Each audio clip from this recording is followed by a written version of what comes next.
بسم اللہ الرحمن الرحیم۔ میں ہوں طلحہ مصطفیٰ اور ویلکم کرتا ہوں آپ کو اپنے چینل بزنس کھوجی میں۔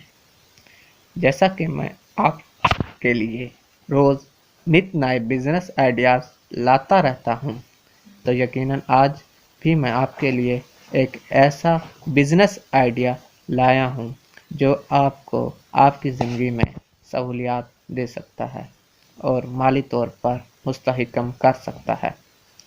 آج میں جو آپ کے لیے بزنس آئیڈیا لایا ہوں وہ ڈیری فارم کا ہے۔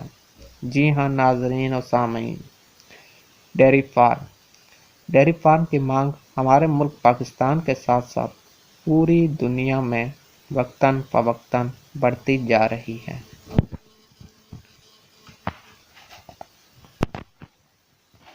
ڈیری فارم کا ہی بزنس ہمارے ملک میں عروج پانے والا واحد بزنس ہے جس نے چند ہی سالوں میں انتہائی کامیابی حاصل کی ہے۔ آپ نے دیکھا ہوگا ہر بڑے چھوٹے شہر میں ڈیری فارم چھوٹا یا بڑا ضرور موجود ہوتا ہے۔ ہمارے ملک میں ڈیری فارم نہ صرف دودھ کی پیداوار بڑھانے اور مالی طور پر دودھ کے ذریعے فائدہ حاصل کرنے کے ساتھ ساتھ ملک میں گوشت کی پیداوار میں بھی کافی اہم ہے۔ ہمارے ملک پیارے پاکستان میں مختلف نسلوں کی گائے مختلف قسم کی گائیں پائی جاتی ہیں۔ ان میں راوی نسل اور ساہیوالی نسل اور آسٹریلین نسل نایاب نسلوں میں شامل ہیں۔ یہ نسلیں اپنے دودھ اور گوشت کی پیداوار کے لیے پورے پاکستان بھر میں مشہور ہیں۔ اب میں آپ کو پاکستان میں نیا ڈیری فارم کھولنے کے بارے میں مشورہ دوں گا۔ ان میں مشورات درج ذیل ہیں۔ کوئی بھی نیا ڈیری فارم کھولنے کے لیے سب سے پہلے سرمایہ ہونا ضروری ہے، کیونکہ کوئی بھی کام شروع کرنے کے لیے سرمایہ بہت اہمیت کا حامل ہوتا ہے۔ ہمارے ایک عام اندازے کے مطابق ڈیری فارم کے لیے 5 جانوروں کے لیے 7 مرلہ زمین لازمی درکار ہوتی ہے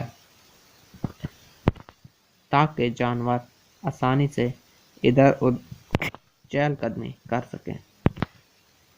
ان کی رہائش کے لیے مناسب شٹل کا انتظام کیا جاتا ہے تاکہ ان کو موسم کے اثرات سے بچایا جا سکے۔ سردی، گرمی، دھوپ، چھاؤں میں ان کا موزوں طریقے سے انتظام کیا جاتا ہے، کیونکہ انسان ہو یا کوئی جانور ہر موسم کا اثر ان پر ضرور ہوتا ہے۔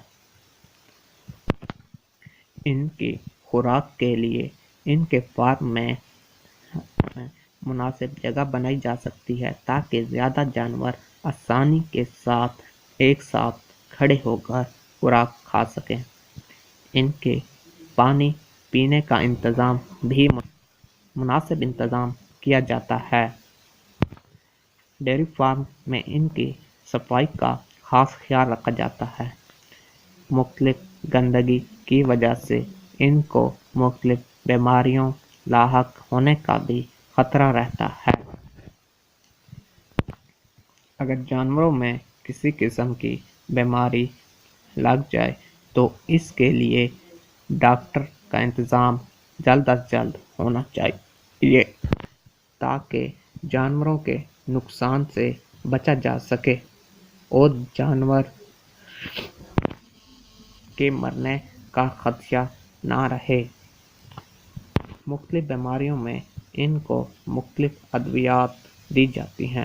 جس طرح نارمل روٹین میں انسان بغیر ڈاکٹر کو چیک کروائے پیناڈول استعمال کر سکتا ہے، اس طرح جانوروں کے لیے بھی کچھ ایسی ادویات مارکیٹ میں آسانی سے دستیاب ہیں۔ گائے کے دودھ سے مکھن اور دہی بنایا جاتا ہے جو کہ انسانی